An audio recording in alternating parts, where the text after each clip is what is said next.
Muy buenos días.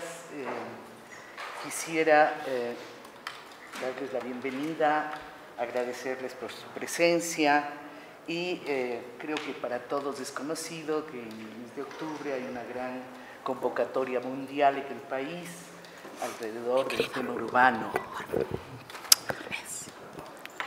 Hábitat 3.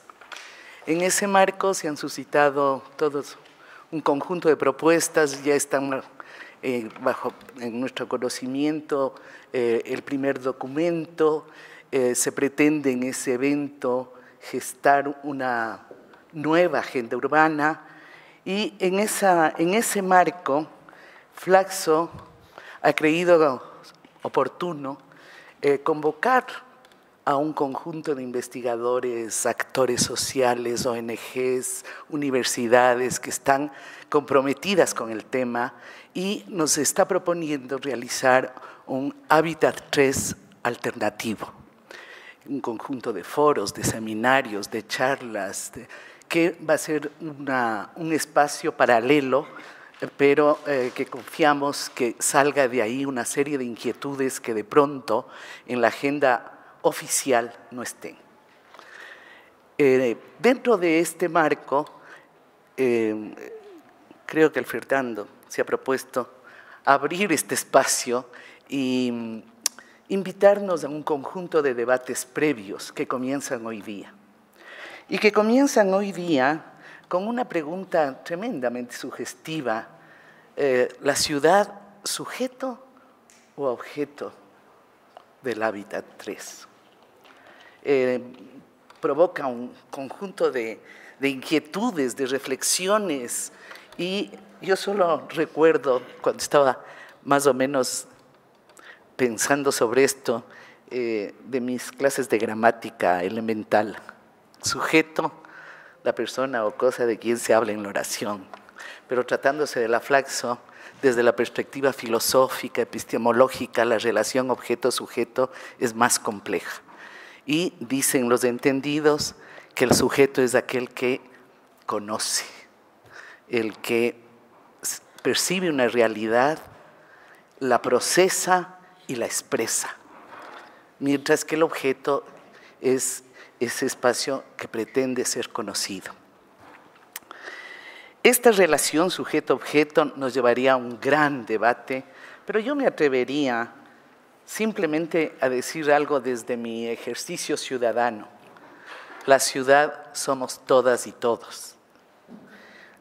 Por lo tanto, es un sujeto colectivo que nos abre un escenario supremamente complejo, cada vez más complejo, y sin lugar a dudas, lo primero que se me ocurre es que somos un territorio que nos pertenece, que es un gran escenario que nos exige cuidarlo y preservarlo, que somos moradores o somos actores, cohabitamos o convivimos, establecemos relaciones de convivencia y así van surgiendo un conjunto de preguntas, de interrogantes que nos llevan a una ciudad dinámica, activa, provocadora, sugerente de nuevas estéticas, de nuevas tecnologías, de innovaciones permanentes.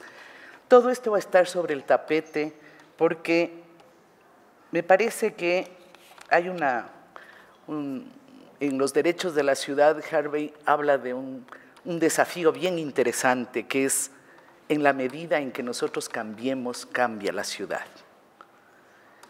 Esto ha provocado que yo les traiga para compartir con ustedes en Esquel, donde trabajo, hemos hecho el Foro Permanente de Quito con un conjunto de 30 organizaciones más o menos, y cuando hiciéramos la propuesta, el lanzamiento de los sueños de este foro, alguien planteó, no alguien, varios actores ciudadanos plantearon sus sueños, y entre ellos me permito leerles 2 que 3.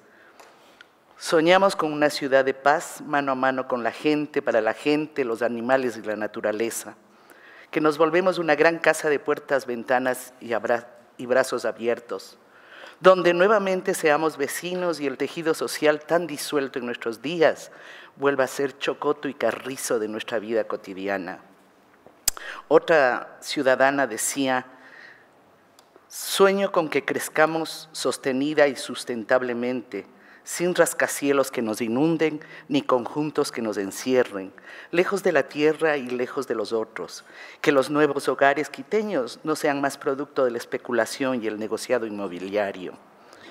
Alguna otra compañera planteaba que su sueño es un gobierno de cercanía, que conoce las condiciones de la gente, que define su acción con previsión, sentido de futuro y con la activa participación ciudadana. Un gobierno que no se evanezca, se esfume y sepa que su razón de ser es servir a la gente.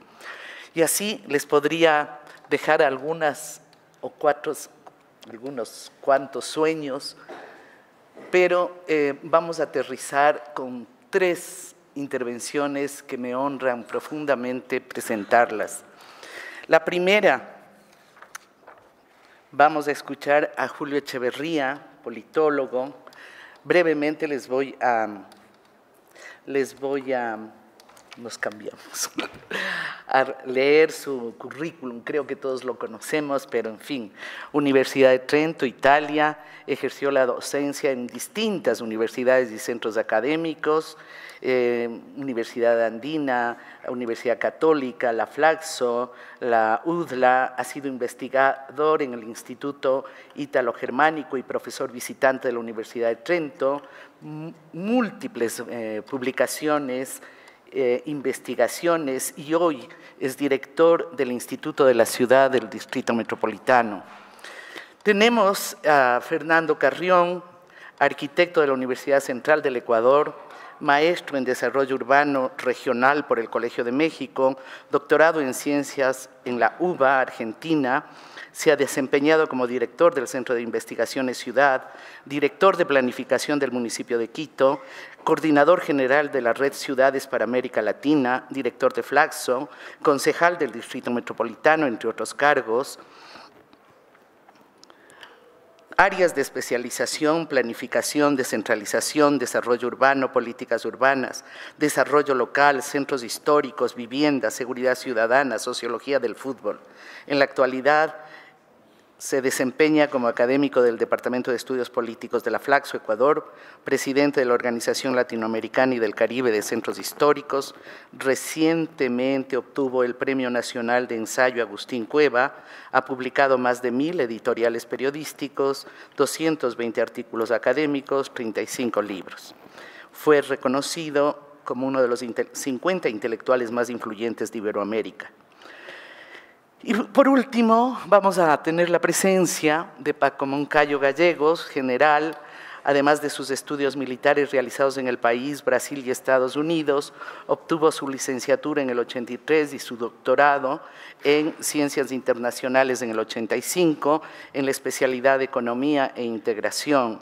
Es diplomado de Estado Mayor y titulado como profesor en la Academia de Guerra del Ejército.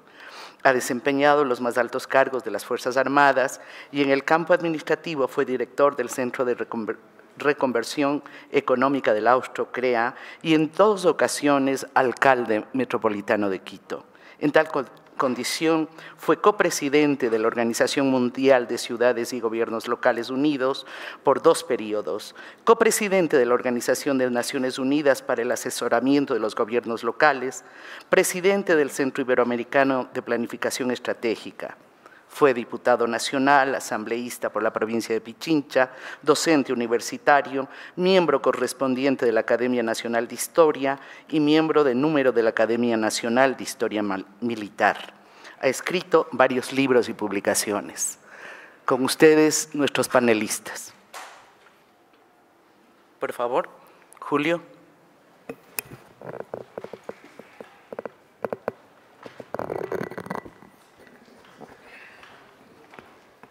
Bien, gracias a Flaxo por la oportunidad de compartir este panel con personas tan importantes en el tratamiento de la temática que nos convoca, tanto en el área académica como en el área política.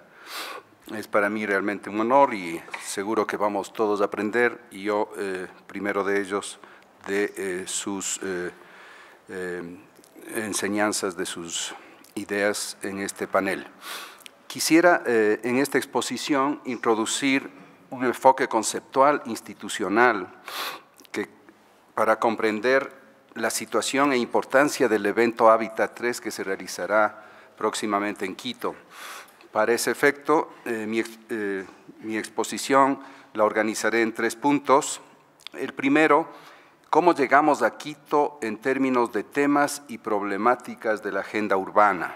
Creo que es importante que mientras se acerca el evento de octubre aquí en Quito, cada vez discutamos más el nivel de las temáticas que van a discutirse en ese evento, los conceptos, las posturas que allí se van a debatir. En segundo lugar, quisiera introducir el tema de en qué medida Hábitat 3 es una oportunidad para introducir temas y enfoques nuevos, o sea, para discutir o resignificar esa agenda. Y en tercer lugar, cuáles son los temas, los problemas de gobernanza que abre esta nueva coyuntura inaugurada por Hábitat 3. Entonces, alrededor de estos 3 temas voy a organizar mi exposición. En el primer tema, es importante, creo yo, que desarrollemos una visión histórico-evolutiva de los temas relevantes que se han discutido en Hábitat. Diríamos que la evolución temática de la Conferencia Hábitat de Naciones Unidas refleja el posicionamiento de problemáticas sociales específicas relacionadas con las agendas políticas predominantes en cada momento histórico. Como sabemos, son 2 las reuniones que se realizan cada 20 años, la de Vancouver en 1976, la de Estambul en 1996, y 20 años después, esto es en el 2006, la reunión que se dará aquí en Quito. En el primer evento, esto es en Vancouver 76, diríamos, el tema en sí mismo tiene una relevancia en cuanto la problemática urbana aparece ya como una problemática global. Esto es, se deja el ámbito de la localidad, de la discusión sobre lo urbano en la localidad, y se lo ve como un fenómeno global. Y este es un elemento que va a estar de manera permanente, podríamos decir, es una línea transversal evolutiva que vamos a encontrar en los 3 eventos. En ese momento, el tema de la vivienda y la urbanización entonces ocupan la agenda y lo ocupan desde esta perspectiva de la discusión global. La aglomeración urbana aparece como un nodo central para la promoción del desarrollo. Esta es otra idea fundamental. Las ciudades son motores del desarrollo y por lo tanto son grandes atractores y dinamizadores del crecimiento económico. La ciudad y el desarrollo industrial entonces aparecen como dimensiones de un mismo fenómeno. Se introduce en función de esta conexión entre industrialismo, diríamos, y ciudad, el tema de la sostenibilidad, ¿sí? Cómo las ciudades pueden volverse asentamientos humanos sostenibles en el contexto de esa dimensión de complejidad. Y creo que este es el elemento importante de la cumbre de Vancouver. Se apunta, por otro lado, a mitigar el fenómeno que en ese entonces, diríamos en el proceso inicial de urbanización, se presenta como el fenómeno más grave y significante, que es el de la migración campo-ciudad. Cómo mitigar los efectos de esa migración.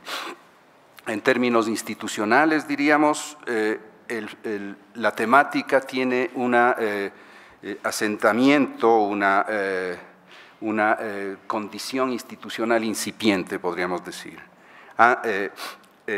Inicia como una fundación Hábitat vinculada al Programa de las Naciones Unidas para el Medio Ambiente, y después de la cumbre se convierte en el centro de las Naciones Unidas para los asentamientos humanos.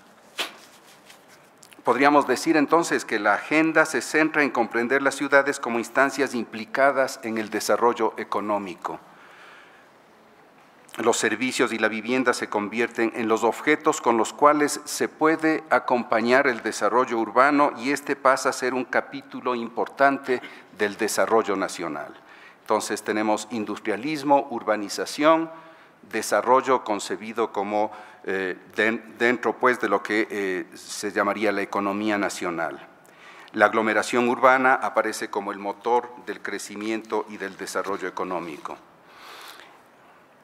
Para la reunión de Estambul, esto es 20 años después, estas temáticas evolucionan hacia una mayor comprensión de las consecuencias no previstas del desarrollo económico, cuyas manifestaciones son más palpables en las ciudades. Podríamos decir entonces, hay una línea de evolución para comprender aquello que más tarde se hablará como las externalidades negativas del desarrollo urbano.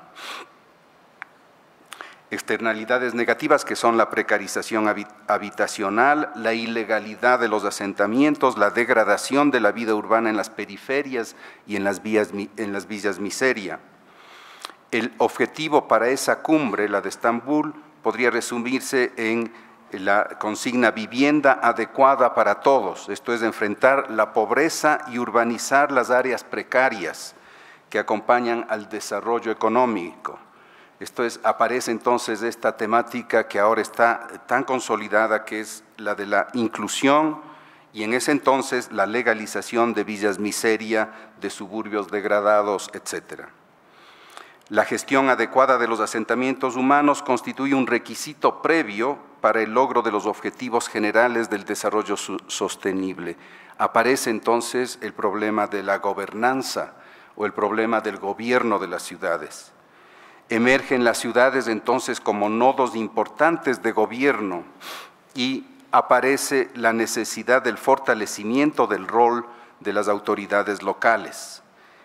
En el año 2004, se crea la Organización de Ciudades y Gobiernos Locales Unidos, de la cual nuestro contertulio Paco Moncayo fue en su momento presidente y importante animador de ese nivel de organización de la gobernanza urbana. Se crea la Oficina Regional para América Latina y el Caribe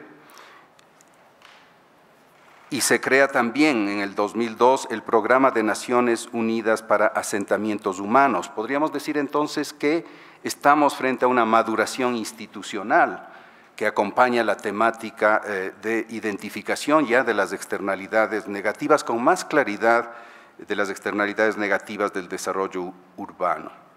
¿Qué es lo que pasa 20 años después? Estamos haciendo un recorrido bastante panorámico del fenómeno, diríamos, Hábitat Quito 2016, ¿qué es lo que nos plantea? Podríamos decir que el desarrollo urbano en general comienza a cambiar de perfil, las externalidades negativas de la aglomeración, esto es la contaminación ambiental, el tráfico vehicular, la disminución de la calidad de la vida, presionan hacia lo que yo denomino la fuga y la dispersión de las ciudades. Las ciudades dejan de ser polos de agregación y pasan a ser objetos de los cuales hay que escapar y salir afuera. Este es el fenómeno de la dispersión urbana. Si antes la lógica de la aglomeración tendía hacia el despoblamiento rural, ahora la mancha urbana se dispersa hacia el campo, ocupando tierras fértiles de vocación agrícola. Podríamos decir, ese es uno de los fenómenos contemporáneos más graves, ¿sí? Y que requieren y exigen niveles bastante definidos de gobierno. La problemática de la sostenibilidad entonces se vuelve más aguda, los efectos del cambio climático se vuelven patentes, el desafío se convierte en cómo rescatar y combinar los elementos positivos de la aglomeración con la nueva lógica de la dispersión urbana. Vamos a ver que esa es la dinámica, esa es la discusión fundamental en la actualidad. Cómo enfrentar la dispersión recuperando las virtudes de la aglomeración, ¿sí? Y conectando de manera más racional esas centralidades que se constituyen de la lógica dispersa del desarrollo urbano. La movilidad entonces asume una importancia central, lo cual pone serios desafíos a la gobernanza urbana. El concepto de sostenibilidad, entonces, que ya lo vimos aparecer de manera germinal en las cumbres anteriores, ahora aparece como un tema fundamental, central, se consolida, diríamos, como un referente de la agenda urbana. Y es sostenibilidad ambiental en cuanto a reducción de la huella urbana, esto es controlar la dispersión, es sostenibilidad social en cuanto se apunta a ciudades que sean inclusivas, es sostenibilidad económica en cuanto se apunta a ciudades que sean competitivas, esto es que logren generar economías de crecimiento, pero que al mismo tiempo sean economías equitativas, esto es que logren redistribuir la riqueza y que sean también economías sostenibles, esto es que puedan introducirse en el cambio energético que exige el momento actual. En Hábitat 3 aparece también otro concepto que es el concepto de resiliencia. Si bien no aparece de manera explícita, se lo puede encontrar como un concepto derivado del de sostenibilidad y que hace referencia a la capacidad reactiva frente a las catástrofes naturales.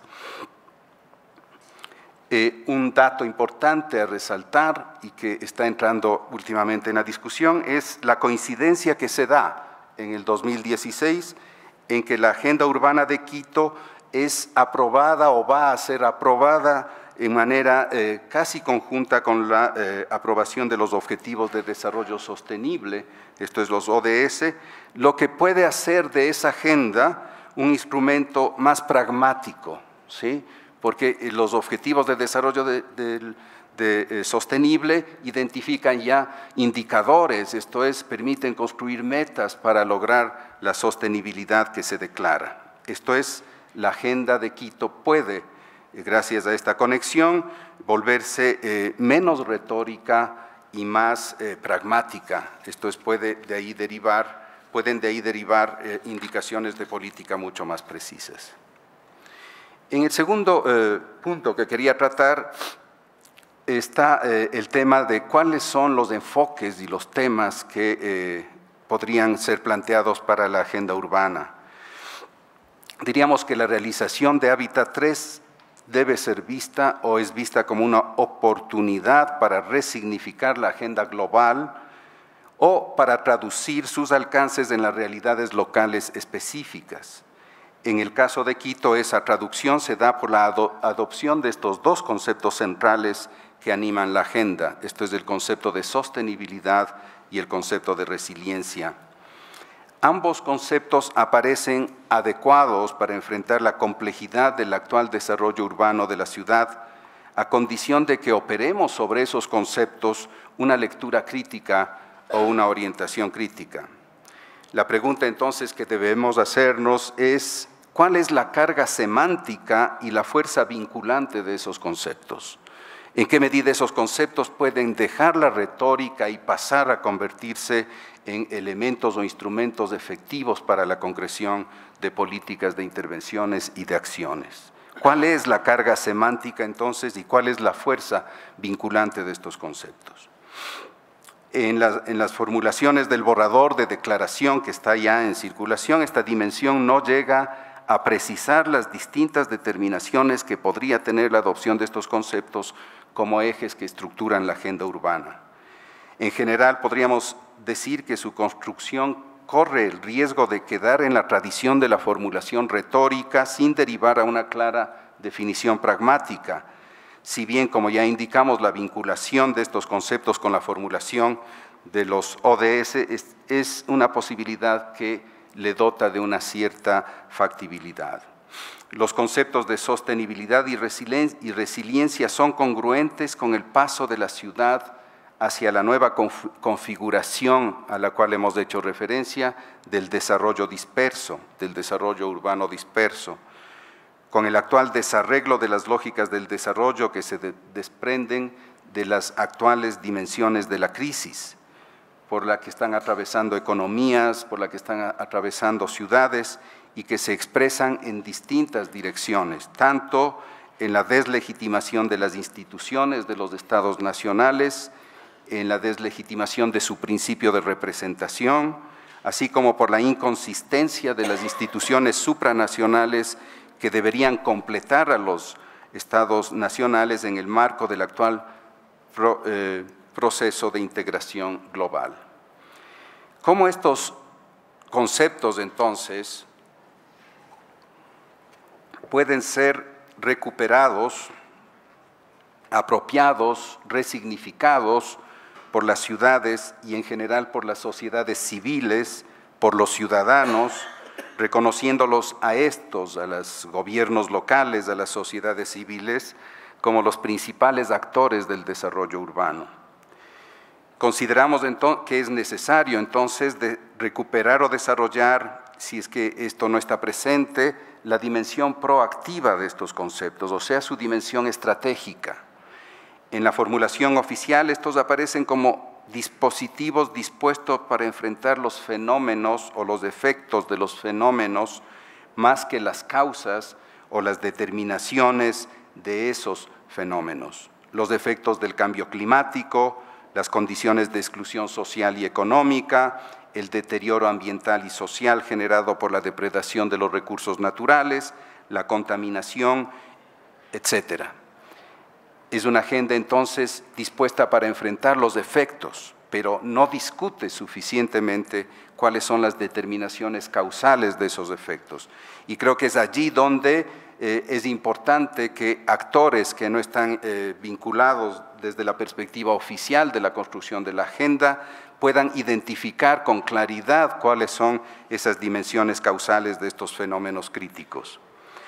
Entonces, considero que es la oportunidad para discutir e identificar con más precisión esas dimensiones causales y creo que esa es la agenda, si es que podemos hablar de una agenda alternativa, si es que podemos hablar de una agenda complementaria a la agenda oficial.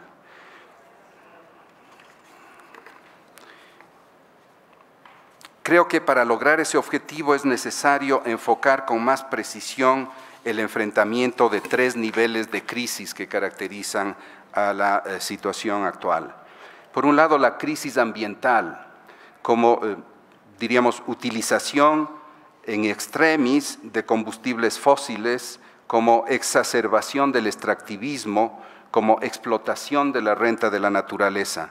Creo que la crisis ambiental tiene aquí sus determinaciones y es importante que las políticas que adopten las ciudades sean políticas que apuntan en dirección a revertir esos fenómenos, a abandonar esas lógicas.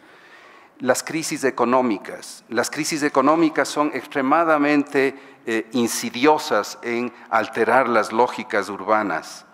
Especialmente podríamos decir aquí la inestabilidad de los ciclos expansivos y restrictivos de la economía, la imposibilidad que demuestran las economías nacionales de controlar estas lógicas o estos ciclos expansivos y restrictivos que van generando lo que estaría en el origen de esta lógica de la dispersión urbana, ¿sí? Crecimiento, expansión, decrecimiento, recesión, lo cual está generando sistemáticamente, diríamos, la dispersión urbana. Y finalmente las crisis políticas, esto es la deslegitimación crónica de los sistemas políticos por efecto de la crisis de la representación. Esto limita el desarrollo institucional, esto compromete la capacidad de diseñar políticas de mediano y largo plazo. Los actores están implicados en tiempos políticos extremadamente cortos, hay insuficiencia en la capacidad de generar acuerdos y consensos, etc.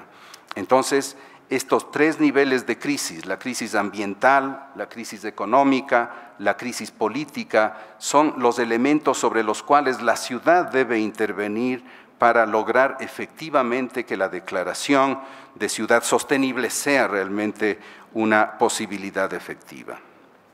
Entonces, un adecuado enfrentamiento a este tipo de crisis deriva hacia el diseño de políticas e intervenciones que ahora me permito ponerles en lista de la siguiente forma. Por supuesto, no son todas, pero creo que son aquellas que podrían acumular consensos y acuerdos. Primero, el tema de la lógica del desarrollo disperso obliga a mejorar los instrumentos de regulación del uso del suelo para reducir su impacto caótico en el ambiente, para disminuir la vulnerabilidad e inseguridad alimentaria de las ciudades al afectar las tierras de vocación agraria. Creo que este se convierte en un tema de agenda fundamental. Un segundo tema tiene que ver con la complejidad en general del desarrollo urbano a partir de la dispersión. Y aquí me remito a la formulación de Luhmann, quien nos dice que la complejidad se reduce con mayor complejidad. Y cuando hacemos referencia a mayor complejidad, estamos haciendo referencia a una complejidad reflexiva. Esto es, a una complejidad que esté en capacidad de diseñar instrumentos adecuados de conocimiento y de comprensión de las problemáticas. Esto significa desarrollar la investigación, la generación de datos sobre la complejidad urbana. Y en ese tema, diríamos, nuestras ciudades están realmente retrasadas. Esto es, contamos con una débil estructura de investigación, de generación de datos que nos permitan conocer de mejor manera la situación de nuestras ciudades. La construcción de un índice de calidad de vida, como es lo que actualmente está desarrollando el Instituto de la Ciudad, es, creo yo, un adecuado instrumento de medición de esa complejidad con fines de planificación y de definición de políticas. Si no tenemos un sistema de indicadores que sea lo suficientemente inteligente, no vamos a poder medir la eficacia de las intervenciones urbanas en materia de sostenibilidad. Un tercer elemento, considero que es muy importante el desarrollo de políticas de movilidad integrales y que sean multimodales, que reduzcan el impacto ambiental mediante el uso de nuevas tecnologías y de energías renovables. Si planteamos que la dispersión es el fenómeno, la movilidad va a ser uno de los temas centrales. Cómo conectar de manera sustentable, sostenible, la comunicación entre estas nuevas centralidades. Y estamos viendo que Quito está caminando en esa dirección. Por último, el tema del necesario fortalecimiento de la gobernanza metropolitana bajo un nuevo concepto de descentralización que fortalezca la gestión local, conecte a la ciudad con redes globales y potencie la participación ciudadana. Creo que este es un tema fundamental y que tiene que ver con esta dimensión institucional que es necesaria para poder cumplir con los objetivos temáticos de la agenda. Bien, finalmente el tercer punto que quería tratar, esto es el tema de la dimensión de la gobernanza en Hábitat 3. Diríamos que el proceso de Hábitat 3, la construcción de la agenda, supone una operación tecnopolítica que se genera en el ámbito de las Naciones Unidas. Diríamos en un ámbito de gobernanza internacional en el cual se destaca el rol protagónico de las estructuras tecnoburocráticas de las Naciones Unidas, esto es organización intergubernamental que representa a los estados nacionales y más específicamente a sus gobiernos. Los cuestionamientos al Hábitat 3 tienen razones entonces plenamente fundadas, tienen que ver con el grado de legitimidad y representatividad de sus intervenciones y por esa vía con la eficacia y legitimidad al momento de estructurar y gestionar sus agendas, en este caso la agenda de Hábitat 3. Por el lado de su eficacia, lo que se acusa es su excesivo nivel retórico, su escasa correspondencia con una pragmática política que logre realmente ejecutar sus alcances. ¿Cuánto en realidad participan los actores de la ciudad, sus gobiernos, en la construcción de estas agendas? Creo que esa es una de las preguntas fundamentales. ¿Qué capacidad de incidencia tienen las políticas locales para reducir las complejidades que se derivan de políticas nacionales o del impacto de lógicas globales como son las migraciones forzosas, los refugiados, etcétera? En otras palabras, ¿en qué medida los gobiernos locales son los efectivos protagonistas de la implementación de estas agendas construidas para ser gobernadas por ciudades en las cuales éstas tienen reducida incidencia? Creo que este es el problema central de gobernanza de Hábitat 3. En el caso de Quito estamos frente a una dimensión que camina necesariamente a la autonomización de las estructuras de gobernanza, pero esa autonomización no se ve reflejada en las instituciones que en este momento están conduciendo el proceso. La ciudad dispersa tiende a configurar relaciones que se manifiestan como múltiples centralidades, ya lo hemos dicho. Esto es posible una vez que el territorio ha experimentado un proceso evolutivo que le permite contar con estructuras que garantizan su autonomía funcional y su identidad frente a sus entornos.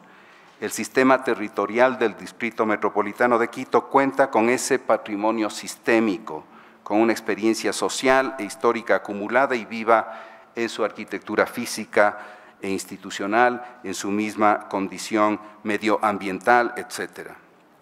En las circunstancias actuales, Quito entonces requiere diferenciar con más claridad de lo que se ha hecho ya en el pasado sobre los modelos de descentralización. Diríamos el modelo convencional actualmente vigente y el modelo autonómico que aparece como una clara línea de política en materia de gobernanza.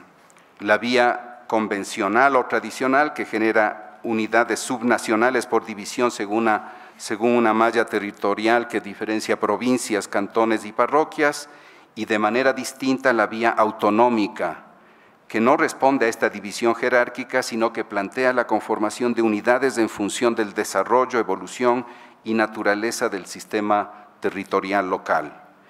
Creo, para terminar, que este es un desafío central para la gobernanza en las actuales condiciones y aparece como un requerimiento para que la ciudad pueda verse a sí misma como sujeto y no como objeto en el contexto de Hábitat 3. Muchas gracias.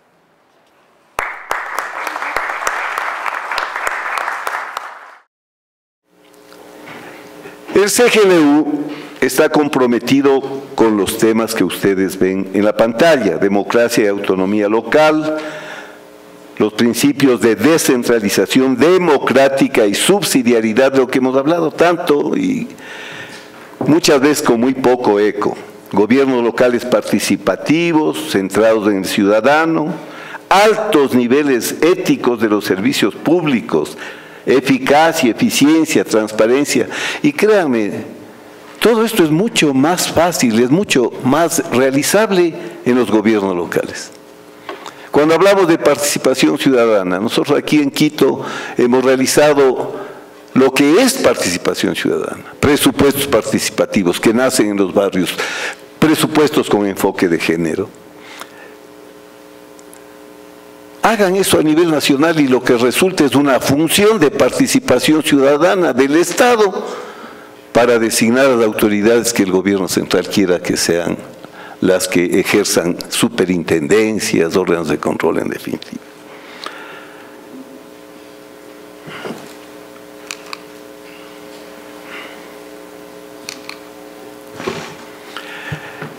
La misión del CGLU es ser la voz unida y representar mundialmente a los gobiernos locales, autónomos, democráticos, promoviendo sus valores, objetivos, intereses, a través de la cooperación entre los gobiernos locales y ante la vasta comunidad internacional. Como ustedes ven, el Buró Ejecutivo tiene 106 miembros, el Consejo Mundial 318 y la Asamblea, todos los que son miembros del CGLU. Los temas del CGLU. Miren, el CGLU nació en el 2004 y en el 2005 yo presidía esta representación mundial. Aquí no se sabe nada de eso porque nunca se publicó en ningún medio, aunque todos lo sabían, pero así somos. Miren, nos reunimos con Kofi Annan, con Jan Eliasson, y lo que estaba en el fondo de nuestro mensaje es lo que yo dije en esa ocasión y que ustedes ven ahí escrito. Manifestamos nuestra decepción por la debilidad con que se hace referencia a los gobiernos locales en el proyecto de declaración final, cuando desconocen que todos y cada uno de los objetivos se tienen que alcanzar con las ciudades o no se van a alcanzar con las ciudades. Pero sí logramos que Kofi Annan lo diga. Si ustedes revisan los entonces ODM, hoy ODS, van a ver que sin las ciudades eso no se puede hacer. Vamos atrasados con esto.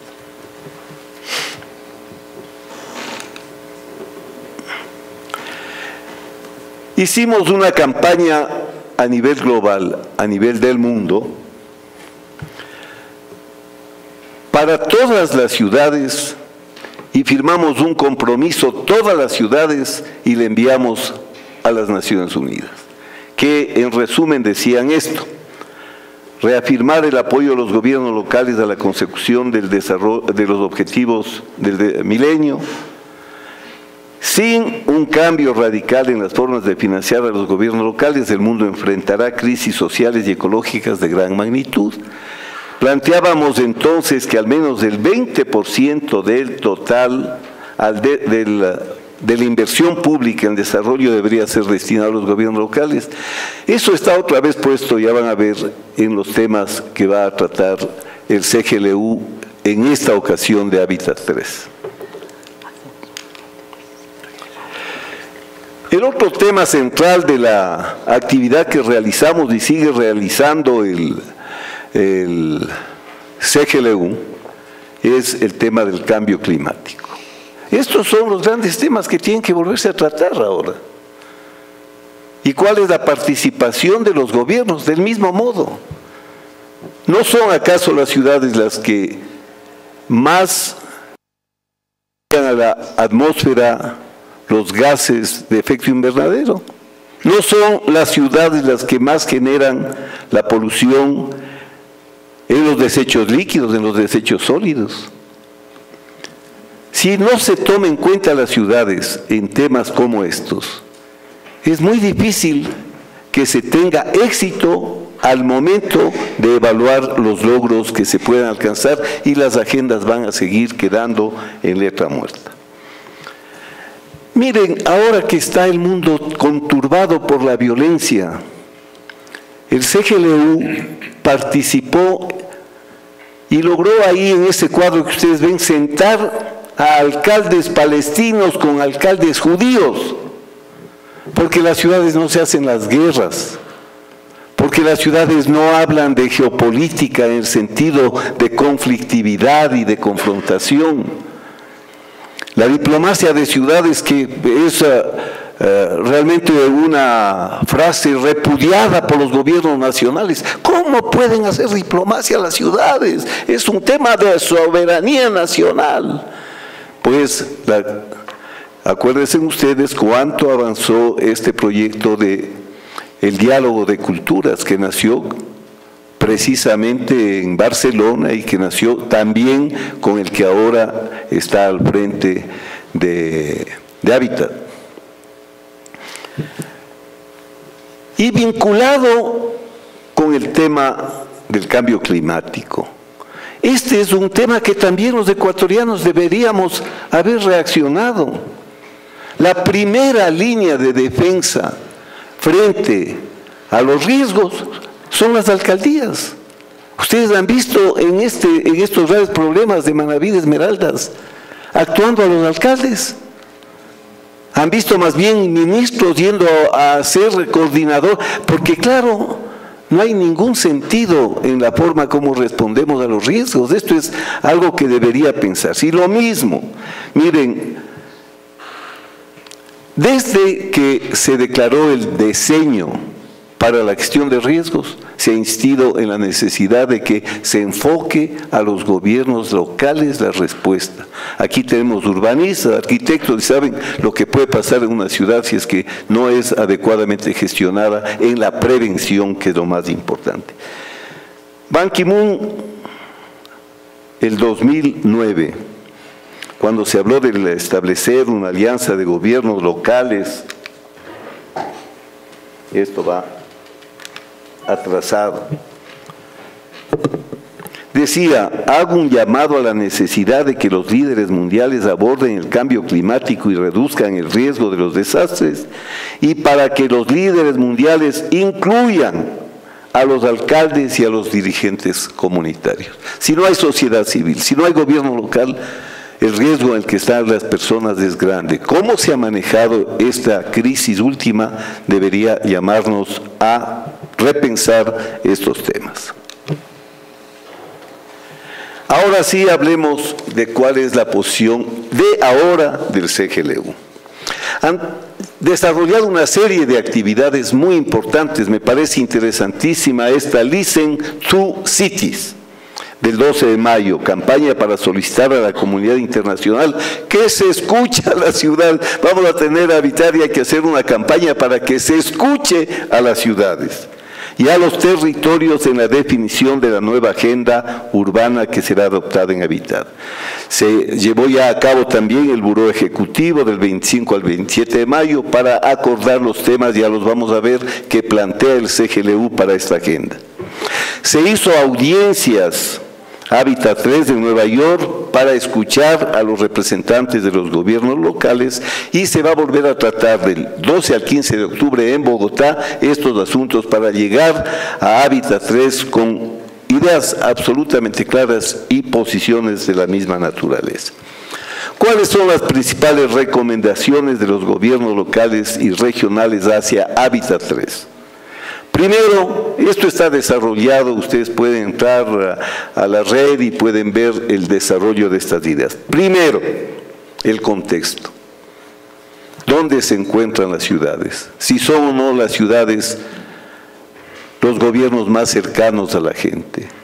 Si no son los espacios de gobernabilidad en los que se puede hacer mejor la participación ciudadana. Si son o no los gobiernos locales los que mejor pueden propiciar la participación ciudadana, rendir cuentas, lograr el aporte de los ciudadanos para las políticas públicas. Después, recordar el espíritu de Habitat 2. Porque entonces se dijo que las ciudades eran indispensables, que eran imprescindibles para poder llevar una agenda urbana para la humanidad. Recordar ese espíritu. También se plantea una única agenda universal, y esto es sumamente importante, porque si vamos a tener una agenda desvertebrada y que no considere los objetivos de desarrollo sustentable, que no considere los resultados de COP21, de los acuerdos ambientales, que no considere los compromisos de Addis Abeba sobre el financiamiento del desarrollo referido a los gobiernos locales, va a salir un documento que no sirva para el contexto de las ciudades. Además, lo que se está pidiendo es que se entienda, y eso hasta aquí deberíamos pensar en el Ecuador, la enorme diversidad que existe entre las ciudades, que esa agenda debe ser tan general como para abarcar a todos, pero con énfasis suficientes en los aspectos fundamentales. Y uno de los énfasis más importantes, no se olviden, es cómo financiar a los gobiernos locales. Esto se relaciona con garantizar los vínculos con la Agenda del 2030, establecen ciertos pilares fundamentales que van a exigir para la agenda urbana, enseguida voy a referirme, y un lugar en la mesa global. Esto es fundamental. ¿Qué papel tienen los gobiernos locales en la estructura de las Naciones Unidas? Están exigiendo que por lo menos tenga una relación similar a la de la OIT, de manera que sean parte de la estructura y no convidados de piedra que asisten y no tienen capacidad de decisión o de influencia. Les voy a dar rápidamente los pilares. Construir un gobierno local y regional más fuerte y responsable para impulsar el desarrollo inclusivo y sostenible, fortalecer la planificación estratégica, eso que aquí en Quito no funciona. Se han hecho los planes desde cuánto tiempo y siempre llega un nuevo alcalde y se acabó lo planificado. Renovar el contrato social y colocar el derecho a la ciudad en el centro de la agenda urbana. Liberar el potencial de los territorios para promover políticas económicas. Pero si hoy se habla, pues, no de las ciudades como los nodos fundamentales para el desarrollo de la economía, de ciudades competitivas, de ciudades productivas. Sin embargo, esos temas no han sido tratados, se plantea que se los trate. Reconsiderar los temas de financiación, se habla del 20%, miren, en este momento les han rebajado el 40% los presupuestos de todos los gobiernos autónomos, 40%. Eso les pone en una situación inclusive política muy difícil, especialmente a los medianos y pequeños. Capacitar a los gobiernos locales y regionales en los procesos de gestión de riesgo y crisis, y promover el espíritu de solidaridad en la cooperación horizontal. Las iniciativas concretas. Plantea el CGLU que se designe una década concreta de urbanización sostenible. Que consten los gobiernos locales como socios de pleno derecho de los gobiernos centrales en la agenda urbana. Que la vinculación con las Naciones Unidas se articule como ya habíamos explicado. Que la agenda post-Habitat 3 considere las iniciativas que ya existen en las agendas del 2030, ambiental, de financiamiento del desarrollo, el programa de Sendai sobre la gestión de riesgos, para implementarlos a nivel local. Y el establecimiento de un procedimiento de control inclusivo y participativo. Esto es muy importante. Miren, en el CGLU, y me honro en decir, Quito fue la primera ciudad en presentar el logro de los objetivos del milenio, el informe del logro de los objetivos del milenio. Las ciudades presentaron el logro de los objetivos del milenio y realmente con magníficos resultados. Y el establecimiento de coaliciones locales, nacionales, regionales. En esto habíamos avanzado mucho en el Ecuador. Pero yo les pregunto, ¿qué es de la AME? Yo fui alcalde hace tanto tiempo y tengo que seguir defendiendo cuando se publican leyes como esta de control del espacio público y gestión del espacio público, competencia constitucional de los municipios, que hoy se traspasa a la rectoría sin ningún sentido al gobierno central y se crea inclusive una superintendencia. ¿Dónde está la autonomía? O sea, vamos al revés. ¿Y dónde está la AMI? ¿Y dónde está el CONCOPE? Que eran espacios de lucha por la descentralización, por las autonomías. Concluyendo, tenemos que cambiar a la ONU. No solamente por estos aspectos, por muchos aspectos. Miren, en la posguerra fría, las Naciones Unidas cada vez tienen menor peso. El Consejo de Seguridad, que es el único organismo con poder, obedece a la lógica de la posguerra mundial segunda. En el tema de representación, no hay legislativo, ni siquiera un incipiente legislativo. La Asamblea General hace declaraciones supremamente importantes en todos los aspectos. En la práctica, ninguno o muy pocos de esos aspectos se los aplica. En conclusión, en esta ocasión en Quito, seguramente y en una nueva oportunidad, los gobiernos centrales se van a pronunciar sobre asuntos que quienes conocen son las autoridades locales. Bueno, ahí dirán que tienen el ministerio, en fin, pero ¿quiénes están en el cada día? Los gobiernos centrales van a adoptar la nueva agenda urbana y la van a implementar ¿quiénes? Los gobiernos locales. Esto es lo peor. Únicamente los gobiernos nacionales poseen un asiento en la mesa final de negociaciones y es el tema que nos reúne en esta mañana y tarde. Y por supuesto, en esas condiciones, la agenda corre el riesgo de acabar siendo una mera declaración de buenas intenciones con un mínimo impacto real. Lo que en definitiva ya ha sucedido. Esta no es una visión pesimista de lo que va a pasar, sino que si hacemos lo mismo en las mismas condiciones, con los mismos actores, con los mismos sistemas, es de esperarse que los resultados vuelvan a ser los mismos. Muchas gracias.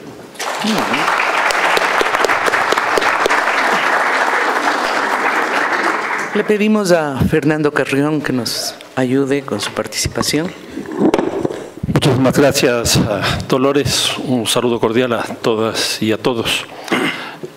Lo que voy a presentar yo tiene el título de la ventriloquía de Hábitat 3. Ustedes sí saben lo que es un ventríloco y cómo durante mucho tiempo estos muñecos hablaron a través de otras personas, básicamente por la barriga, que era el mecanismo principal a través del cual la ventriloquía se desarrollaba. Son 5 temas. Son 5 temas que voy a desarrollar. Uno primero que me parece que es importante, ¿qué pasó de Hábitat 2 a Hábitat 3? Yo tuve la oportunidad de hablar con Jean-Claude como hace un año y medio y le planteé si habían evaluaciones respecto de lo que se había aprobado y lo que se había ejecutado de Hábitat 2 para llegar a Hábitat 3. Y la respuesta lacónica que me dio fue básicamente lo que nosotros estamos pensando es en el futuro, no en el pasado. Y cuando uno hace una evaluación, y he tenido la suerte de participar en una evaluación de Hábitat 2 y Hábitat 3 que se está haciendo a nivel mundial, en América Latina se están haciendo 6 estudios de caso, uno de los cuales es del Ecuador, que es el que yo hago, y les quiero simplemente hacer un listado de lo que nos apareció ahí. Una primera cosa es que se firman los compromisos, un poco lo que decía el general hace un momento, y cada uno se va a su casa esperando dentro de 20 años otra reunión. Los compromisos no se honran, los compromisos no existen. Incluso los que firman no son los que terminan después de 20 años. Yo creo que eso tiene más bien una cuestión positiva porque hay un cambio en cada uno de los países. Pero cuando uno ve que partidos políticos también pasa lo mismo y que en algunos casos partidos políticos que firmaron en el 96 y que ahora están en el 2006 en el poder, tampoco significa absolutamente nada. El compromiso no existe. Una segunda cosa que se vio, y en esto es a nivel mundial, que el crecimiento económico tampoco garantiza en absoluto que se cumplan estos objetivos, estos compromisos. El caso más importante que hemos debatido justamente en estos días en la Argentina es el caso de China. China ha tenido crecimientos 11, 12, 13, 14 puntos del PIB y los resultados pues son más bien regresivos a lo que se planteó en 1996. En tercer lugar, que el hecho de que esté en una constitución tampoco garantiza absolutamente nada. En América Latina hay 2 países que tienen registrado en sus constituciones el derecho a la ciudad. En el Ecuador en el 2008, es decir, hace 8 años, está explícitamente señalado en un artículo que hay el derecho a la ciudad en el Estado ecuatoriano. ¿Qué es lo que vemos hoy día? Una cantidad de grupos moviéndose por el derecho a la ciudad a nivel mundial para Hábitat 3. ¿Y por qué no hemos debatido el derecho a la ciudad en el Ecuador dentro del marco jurídico que ya existe? Hay muchas personas que ni siquiera saben que está dentro de la Constitución el derecho a la ciudad. Entonces la Constitución tampoco garantiza absolutamente nada. Y aquí hay un debate entre algunos países, por ejemplo los Estados Unidos están en contra del derecho a la ciudad. Colombia también, paradójicamente. ¿Y por qué? Porque ellos lo que firman hacen. Y tienen mucho pavor de que les aparezca el derecho a la ciudad como una reivindicación que después ellos no puedan cumplir. Nosotros no tenemos ningún problema en firmar que quede ahí, nadie lee, nadie se acuerda, ahí queda. ¿Quién reivindica nuevamente aquí en el Ecuador el derecho a la ciudad? Ahora con Hábitat 3 todos nos organizamos en función de eso. Una tercera característica es la discontinuidad que existe en estos 20 años. Pónganse a ver el caso ecuatoriano. 96 se firma esto en Estambul, 2000 crisis económica que nos lleva a la dolarización. Otro país. 2007, presencia de la revolución ciudadana, que nos plantea una cosa totalmente distinta en términos de retorno de lo público, y en el 2008 se consagra una nueva constitución altamente garantista. Otro país. 2014, la crisis económica que estamos viviendo, otro país. ¿Cómo en este proceso de 20 años con 3 coyunturas tan marcadas en el caso ecuatoriano, que no son muy distintas de algunos de los países en América Latina, podemos garantizar un acuerdo que pueda cumplirse en estos 20 años? Y aquí viene una pregunta: ¿qué sentido tiene hacer cumbres cada 20 años en el mundo, cuando estamos viviendo una época de modernidad donde todo es líquido, según Zygmunt Bauman? Todo cambia, todo cambia, todo cambia. Las computadoras cada 2 o 3 años tenemos que cambiarlas. Las ciudades, uno va, qué sé yo, a cualquier ciudad de América Latina 5 años después y es poco lo que uno termina reconociéndolas. ¿Por qué pensar 20 años? ¿No será bueno o mejor 5 años, una década? Pero me parece que eso habría que pensar. Pero no pensamos porque estamos pensando solo el futuro. ¿Qué quiere decir esto? Que la historia no tiene sentido para Hábitat. Y por lo tanto no sabemos cómo llegamos a esta situación en 2006, octubre 17 al 20, en Quito, para formularnos la nueva agenda urbana. Ustedes saben, lo nuevo viene de lo viejo. Para que haya algo nuevo, tiene que haber algo que queda, que está siendo superado, que es distinto. Pero si nosotros no creemos en la historia, si nosotros no hacemos un balance, ¿cómo podemos definir que, además no tengo la menor idea después de haber leído los 2 borradores, los 2 draft 0 que tiene Hábitat, yo no veo una agenda ahí. Ni veo nada nuevo porque no hay nada viejo que se está superando. No hay la historia. Entonces, ¿es posible plantearse una nueva agenda? A mí me parece que algo por ahí está fallando. ¿Qué es lo que ocurre ya con la declaración de Hábitat? Este ha sido un proceso muy largo que empieza con los informes nacionales. Por cierto, de los 40 y tantos países que tiene América Latina, solo 8 países han hecho sus informes, entre esos el Ecuador. Entonces, se supone que la suma de los informes nacionales va a Hábitat en Río de Janeiro, que es Hábitat regional. Ahí se procesa, efectivamente procesaron conjuntamente con la CEPAL, contrataron como corresponde consultores y consultorías. Se hizo un nuevo documento, eso fue en Nairobi juntaron todo lo que proviene de los distintos continentes, contrataron a otra consultoría privada, hicieron el documento y eso es lo que está circulando este rato. El primero y el segundo, no sé cuántos más, ¿verdad? ¿Quién va a firmar esos acuerdos? No va a firmar un solo alcalde. Van a firmar los gobiernos nacionales. La ciudadanía no ha estado presente. Eso es lo que vamos a tener aquí en Hábitat 3. Por eso es que nosotros hemos pensado conjuntamente con muchos amigos y muchas instituciones en plantear una cosa alternativa. Esto no puede ser así. Hay que darle la palabra al municipio, hay que darle la palabra a los actores principales, la ciudadanía. Y para eso voy a plantearles 3 temas.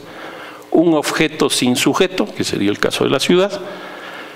Lo que yo vengo sosteniendo, hemos entrado no en una agenda, sino en un urbanismo de las palabras. Y tercero, algunas ausencias graves, gravísimas, que están en estos documentos. La ciudad como objeto sin sujeto. Esas cosas. Por fin. fin un general le apoya a la ciudadanía. Claro, pues. Es que yo ya me equivoqué como 5 veces. Tengo que ser solidario con mi compañero. Con alguno. Bien, ¿qué es lo que tenemos aquí? Julio hace un rato ya hizo un análisis de la trayectoria, pero me gustaría remarcar algunas ideas. En 1975 se crea la Fundación Hábitat, como decía Julio, con la finalidad de formular políticas sobre hábitat y asentamientos humanos y organizar estas grandes cumbres. A mí me parece que en el año de 1975 eso fue un avance muy importante, porque Naciones Unidas, es decir, todos los países del mundo, reconocieron a la ciudad como un problema internacional. Así, hasta ese momento no había algo así. Y Naciones Unidas crea una propia institución dentro de su institución para que vele por las ciudades. Organizan en el 76, es decir, un año después, en Vancouver, la primera reunión de Hábitat. Y aquí los dos temas principales fueron migración y asentamientos humanos, para sistematizar. ¿Por qué migración? Porque vivíamos esa gran oleada de la migración del campo a la ciudad. Por poner un ejemplo de América Latina, en 1950 el 41% de la población vivía en ciudades, en la actualidad casi el 82% de la población vive en ciudades. Es decir, se duplicó la población en ciudades y eso produjo unos cambios notables en las ciudades, como por ejemplo el aparecimiento de lo que aquí llaman asentamientos humanos, que en Brasil se llamaron favelas, en Perú pueblos jóvenes, en Argentina villas miserias, en Quito barrios periféricos, en Guayaquil suburbios, etc. Ese fue el tema. ¿Se paralizó eso? ¿Se procesó eso? Pues la verdad es que no. Luego llega Hábitat 2. Aquí el tema ya no son dos problemáticas claras, sino son 7. Ya se multiplica por un poco más de 3 los temas. Quizás los más significativos sea el de la sostenibilidad, que incluso Hábitat nace con esa misión, el tema ambiental. Está el tema de la infraestructura y creo yo que lo más significativo fue vivienda y género. En el caso de vivienda, las tesis que primaron fueron básicamente las tesis del modelo chileno. Esto es el subsidio a la oferta, no a la demanda como se cree, que hoy día es impresionante. México tiene 5 millones de viviendas vacías, Brasil tiene 3 millones de viviendas vacías, y así Argentina tiene 1 millón de viviendas vacías, y así sucesivamente. Fue una respuesta frente al déficit desde la óptica de la oferta, no desde la demanda. Entonces, por eso fue una vivienda privada de ciudad, en el doble sentido privado. Privado en el sentido de que se auspició principalmente la construcción a través de las empresas, y privado de ciudad porque estaba al margen de la ciudad. Se empezó a construir estos millones de viviendas fuera de la ciudad. Y se hizo esto en un contexto histórico de cambio fundamental. Las tesis del neoliberalismo y de la globalización que surgieron en los acuerdos de Washington. Y eso fue lo que se impulsó desde aquel momento. Llegamos a Hábitat 3 con la nueva agenda urbana. Como les decía, no entiendo esto de agenda porque no me parece que está claro. Simplemente está enumerado una serie de temas, incluso con esta nomenclatura o con esta forma que tiene Naciones Unidas de numerar cada uno de los párrafos, y bueno, son como 20 páginas, 18 páginas si no me equivoco, cada párrafo con su número. ¿Quién convoca a Hábitat? Básicamente Naciones Unidas, a través de Hábitat, que es la entidad que organiza, porque esa fue la misión desde el principio. Están los organismos internacionales y están los gobiernos nacionales. Pues cuando uno ve esta lista, pues hay algunos que no se nos quedan por fuera. La ciudad está presente, pero no su representación. No están los municipios, no están los gobiernos locales. ¿Cómo se puede hablar de la ciudad si la expresión máxima de la representación de esa ciudad, el gobierno municipal no está presente. ¿Quién conoce de los problemas de la ciudad? El general ya lo señalaba. No lo conocen los gobiernos nacionales. Yo les recomiendo que lean el informe nacional. Por ejemplo, ahí no hay ninguna referencia a Hábitat 2, no hay ninguna referencia a los compromisos de Hábitat 2, sino las maravillas que se han hecho durante este tiempo, porque ni siquiera son 20 años la evaluación, sino estos últimos años. Y entonces no hay la representación política, pero tampoco está la ciudadanía. Y yo creo que ciudad sin ciudadanía no existe. Y autogobierno de una ciudad que no se represente tampoco existe. La ciudad básicamente son esas dos cosas, la ciudad no es otra cosa más que una comunidad política, es la polis. Y está constituida a partir de la ciudadanía, a partir del espacio público donde se construye esa ciudadanía. Ahí aparecen los derechos y los deberes, ahí aparece el derecho a la ciudad.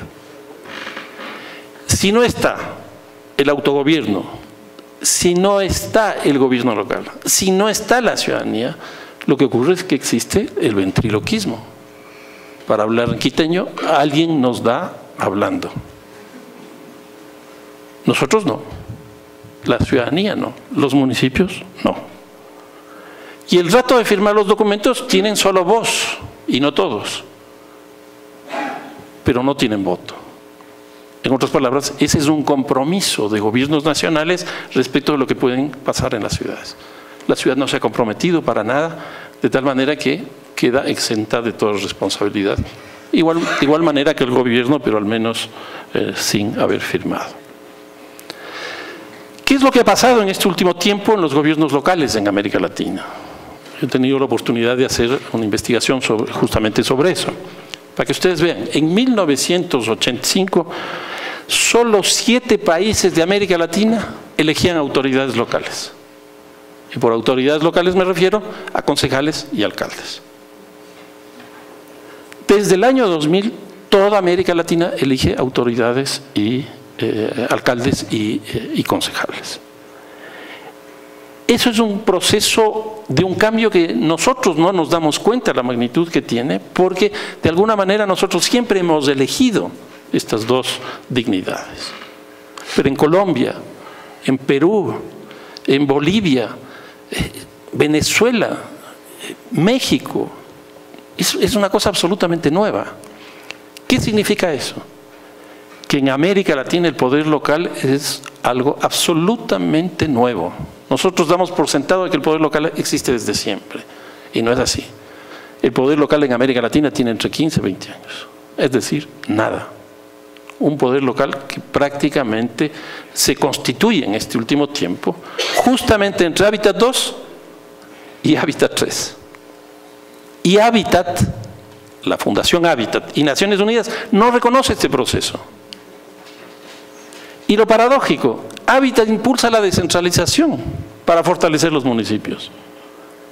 El BID impulsa la descentralización para fortalecer los municipios. El Banco Mundial exactamente lo mismo, la CAF exactamente lo mismo. ¿Estos organismos se han descentralizado? Yo no conozco.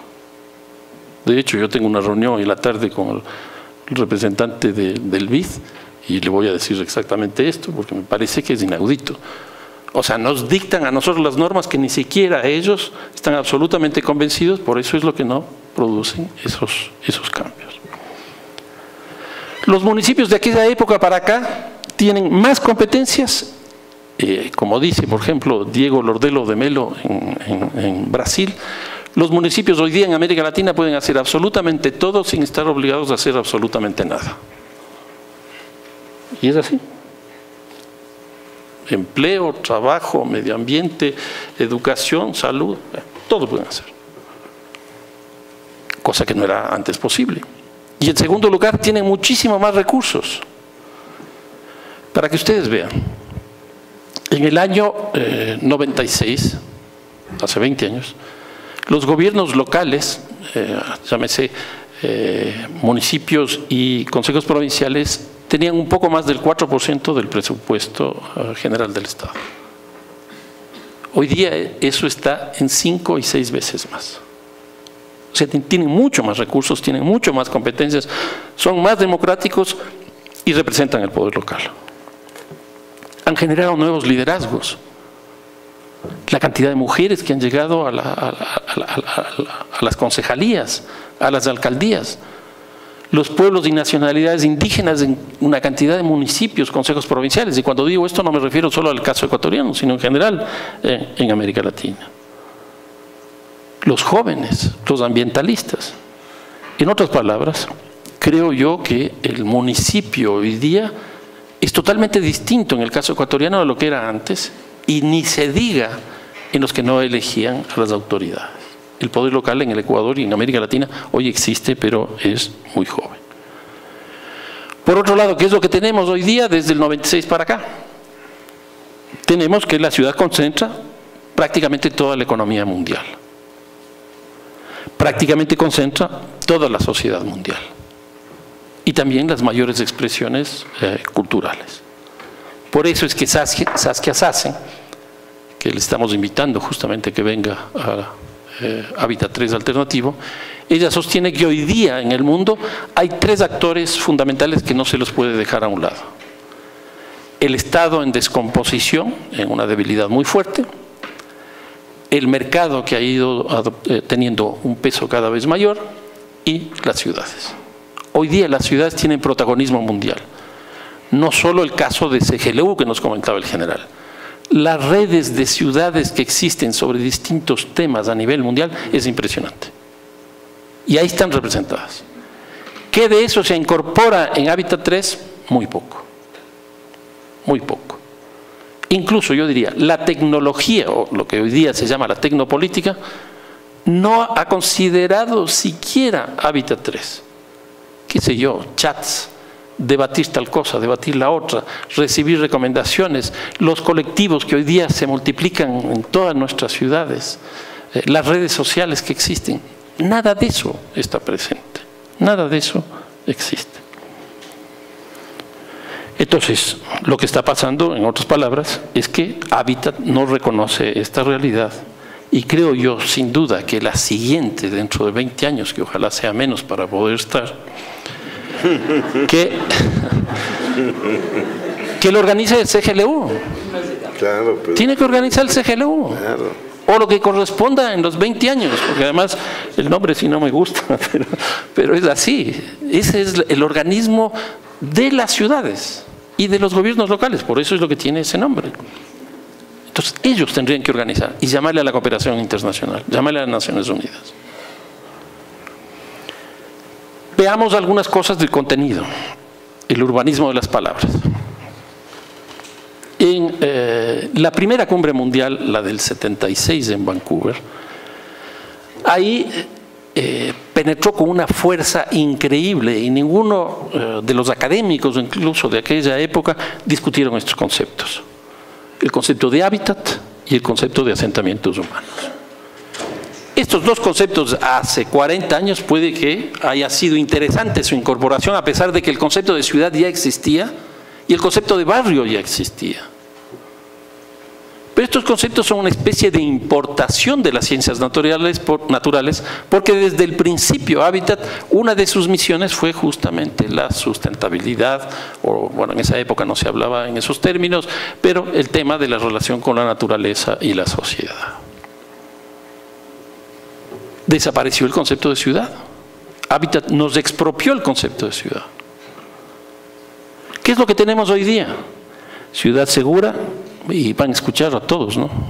Incluso un exalcalde, un funcionario del municipio, yo, ciudad segura, ciudad inteligente, ciudad resiliente, ciudad humana, ciudad democrática, ciudad amigable, ciudad competitiva, ciudad innovadora, ciudad creativa, ciudad de conocimiento, ciudad emergente, ciudad equitativa, ciudad inclusiva, ciudad histórica, ciudad de oportunidades, ciudad sustentable.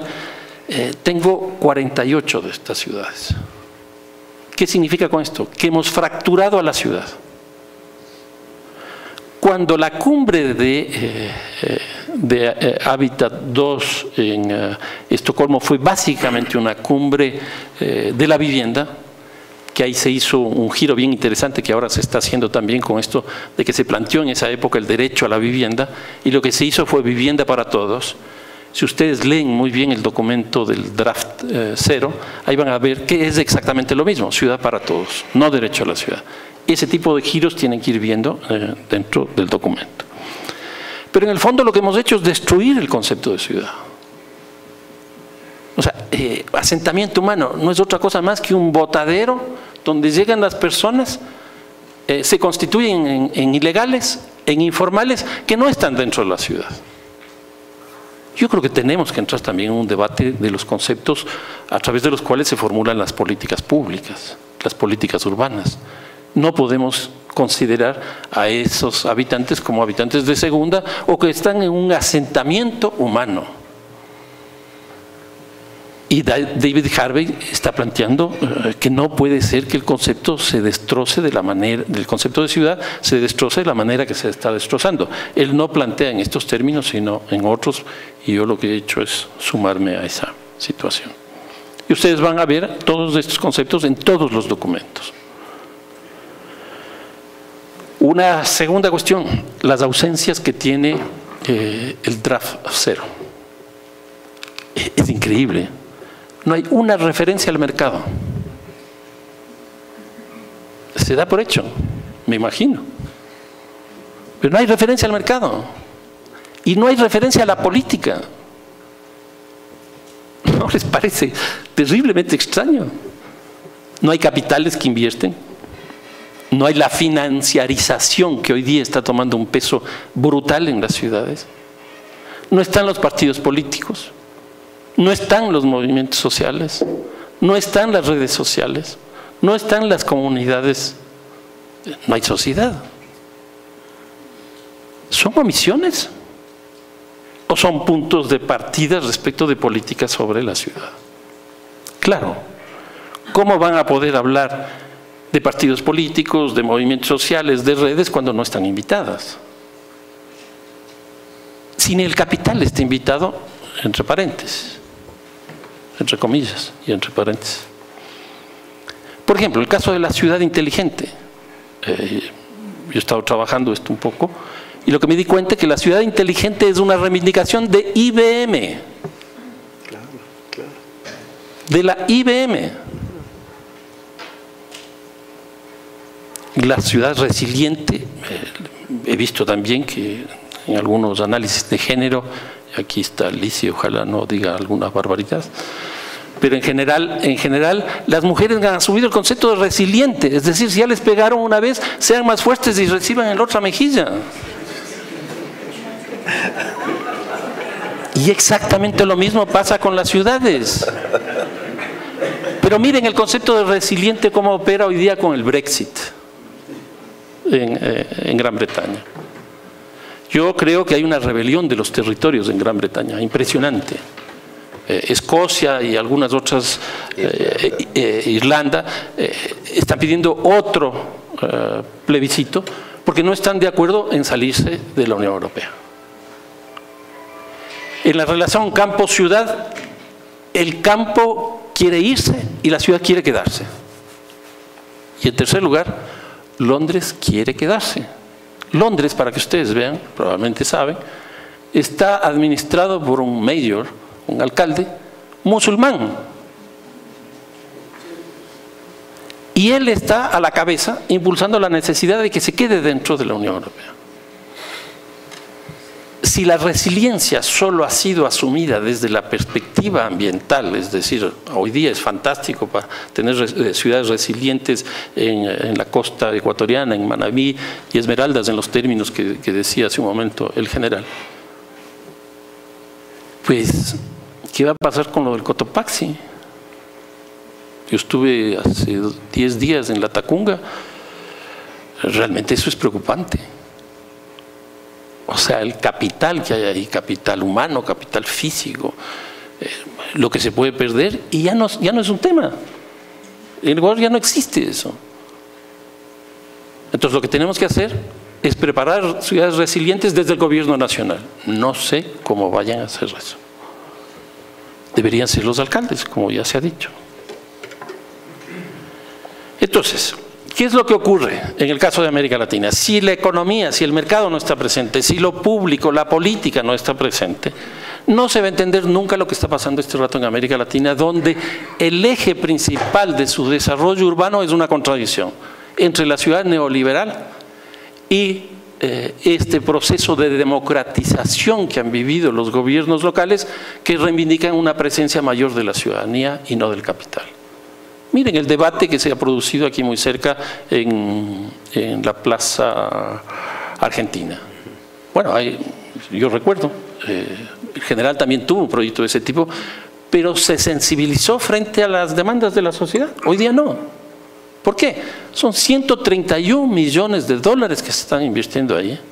La empresa que va a construir es una empresa china que no tiene buen currículum frente al Banco Mundial y los organismos de crédito internacional por malas artes.